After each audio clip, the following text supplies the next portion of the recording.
आओ अवनी, कैसे आना हुआ?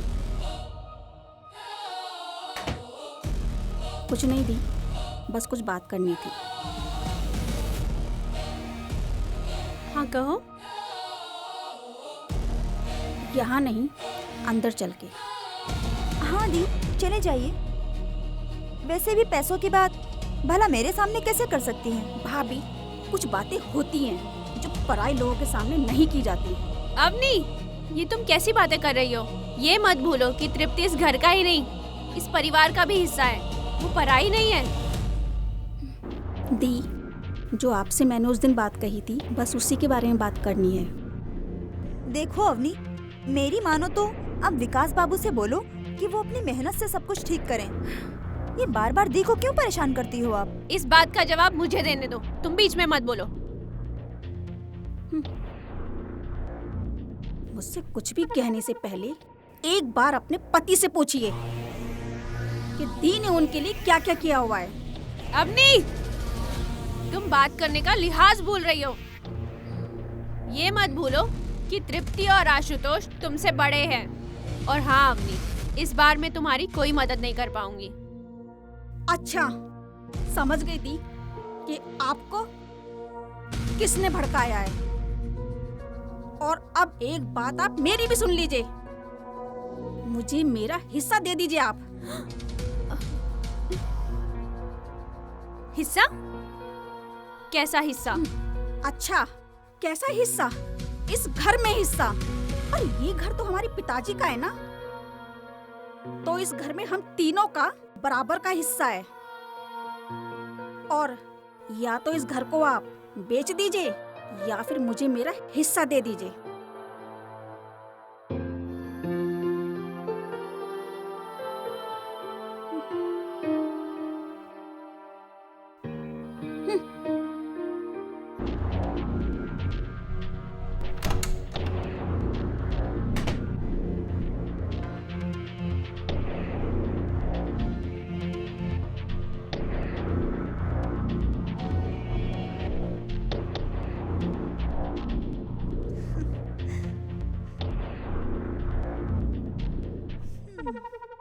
एक दिन तो ये होना ही था।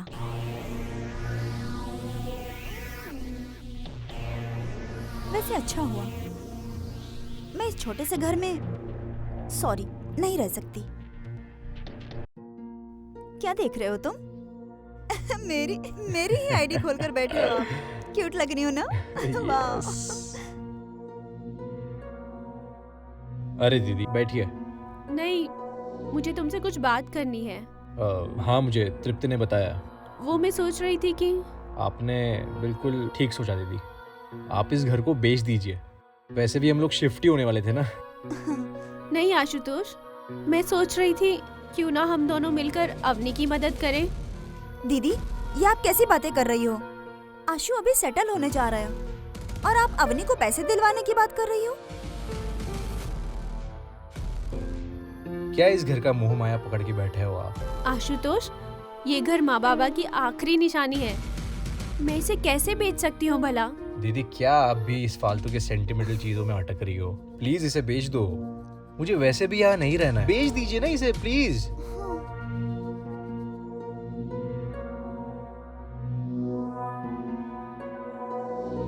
अरे नाराज हो गई हो?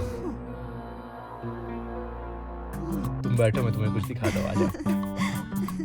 अवनी,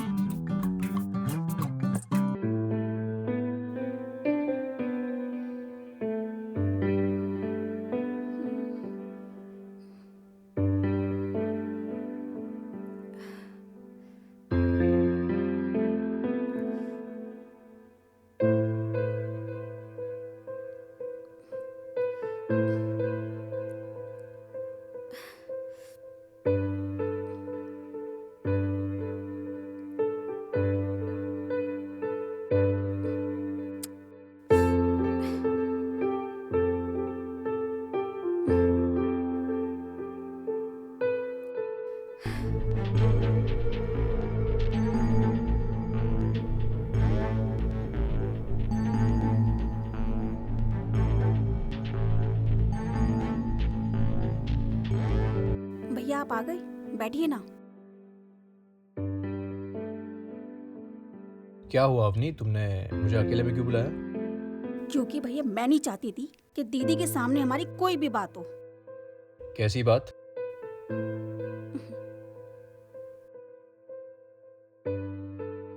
मैं घर के लिए नोटिस भेजूंगी अगर दीदी ने अपनी जिद नहीं छोड़ी तो ये तुम मुझे क्यों बता रही हो?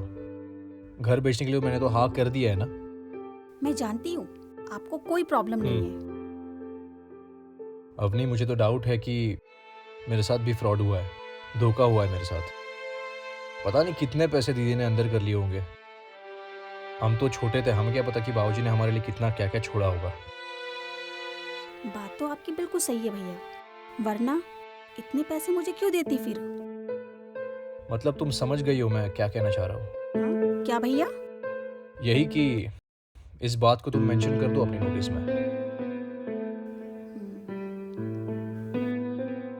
मैं समझ गई आप क्या चाहते हो।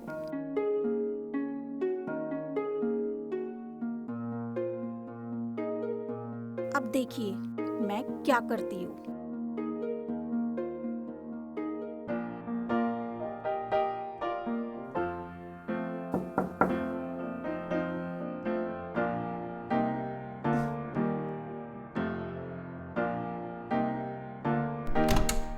मैडम आपका कुरियर।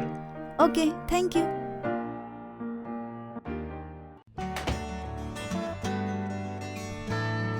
दीदी,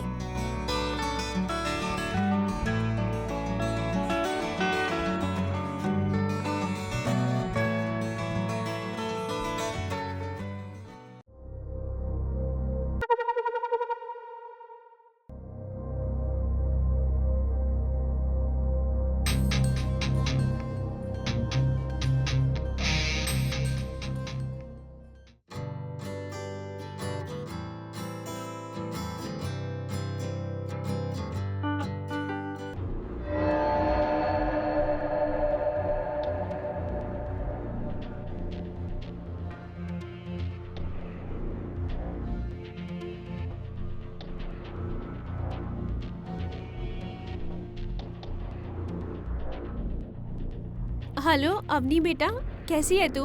मैं ठीक हूँ, बोलिए कॉल क्यों किया? एक काम कर, आज शाम को टाइम निकाल कर घर पर आ जाना। ठीक है अवनी, शाम को मिलते हैं। ठीक है।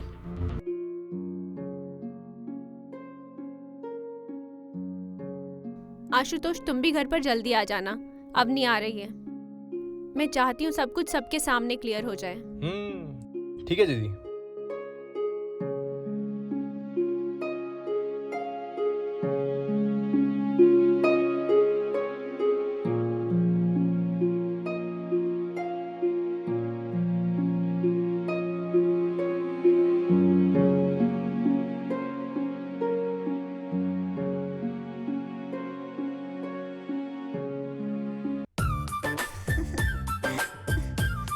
अरे अवनी, आ जाओ। क्या हुआ, अचानक दीदी ने कैसे बुला लिया तुम्हें? नोटिस भेजते ही अच्छे अच्छों की अकल ठिकाने आ जाती है भैया। और वैसे भी विकास ने तो मुझसे पहले कहा था, ऐसे ही कोई किसी के लिए कुछ नहीं करता है। हाँ? वैसे है कहाँ दीदी? ओ दीदी, वो अंदर है, मैं अभी लेकर आती हूँ। जाओ।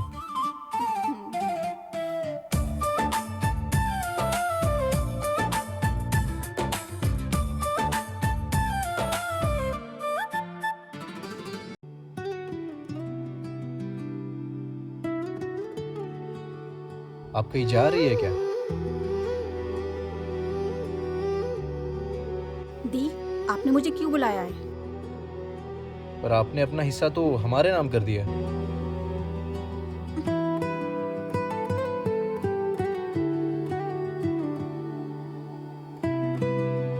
अब जा कहाँ रही है? ये घर अब तुम सबका है, चाहो तो इसे बेच लो या फिर रख लो। दीदी, कहीं ऐसा तो नहीं कि ये घर इनके नाम करके आप देवी बनना चाहती हो और बाकी सबको समेट कर ले जाना चाहती हो? वो देवी बनना नहीं चाहती। बल्कि वो देवी है। ऐसी देवी कि जिसके चरणों में तुम लोग जिंदगी भर माथा रगड़ो तो भी कम है।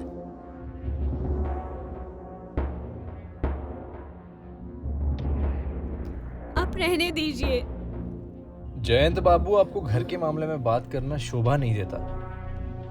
यही सोच के मैं इतने सालों से चुप रहा, और आज भी मैं तुम्हारे घर के मामलों में नहीं पड़ रहा, बल्कि बाहर खड़े होकर उसका इंतजार कर रहा हूं। दीदी, आपको एक बार तो बैठ के हिसाब देना ही होगा। वो हिसाब दे देगी, लेकिन तुम लोग उसे चुका नहीं पाओगे। अपनी पूरी जवानी जिसने अपने भाई बहनों की परवरिश में लगा दी, आज उससे हिसाब मांगने आए हो। जयंत बाबू, अब बस हो गया, वरना मैं सब कुछ भूल जाऊंगा। तुम लोग चुप रहो। आप रहने दीजिए। नहीं नंदिनी, मैं जानता था ये दिन जरूर आएगा, इसीलिए मैंने इसकी बहुत पहले से तैयारी कर रखी थी। ये लो, उठा के देख लो, तुम्हारी परवरिश में जो पैसा खर्चा हुआ है वो तुम्हारी दीदी ने कहां से लिया है।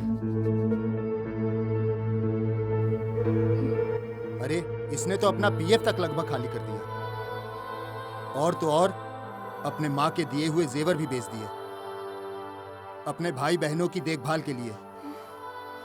वो गहने हमारी माँ के भी थे।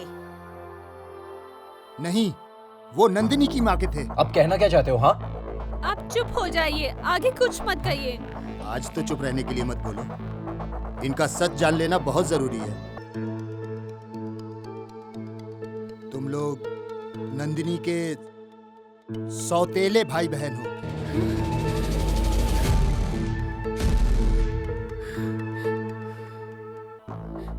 इनकी माँ की मृत्यु के बाद पिताजी ने दूसरी शादी कर ली, और तुम्हारी माँ को मरते वक्त जो इन्होंने वचन दिया था, उसी वचन को निभाने के लिए इन्होंने तुम लोगों पे सब कुछ कुर्बान कर दिया।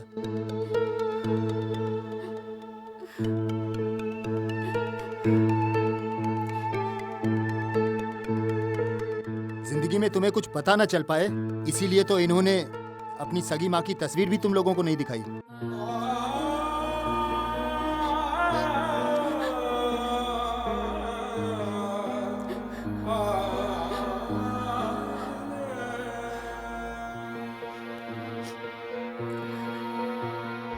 दीदी हमें माफ कर दो। दीदी, हमें माफ कर दो, हमें छोड़ के मत जाना दी। अरे, हमसे बहुत बड़ी गलती हो गई दी। तुम ये सब क्या कर रहे हो? ये हमें तुम दोनों माफ क्या दो। कर रहे हो? पर आप हमें ऐसे छोड़ के मत जाइए दी। अब कहीं नहीं जाएंगे दीदी, कहीं मत जाओ प्लीज। दी, आप चाहे तो हमें सजा दे दीजिए, पर ऐसे छोड़ के मत जाइए हमें। अरे, तुम दोनों तो मेरी जान हो। सोचा था जब तुम दोनों के बच्चे हो जाएंगे तो अपना हिस्सा उनके नाम कर दूंगी। नहीं दीदी, आप यहाँ से कहीं नहीं जाओगी। आपके बिना ये घर पूरा है ही नहीं।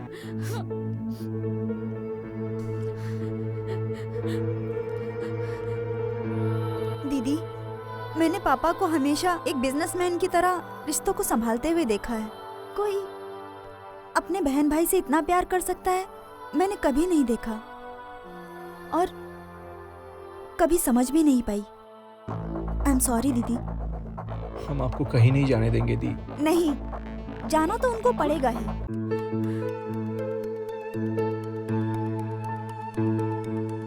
अरे जयंत बाबू के पास।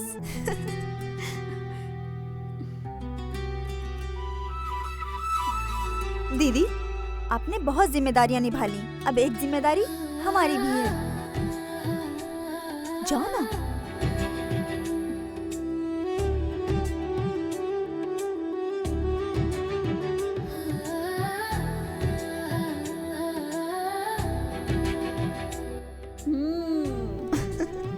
और अब मैं आपको जीजू कह सकती हूँ ना?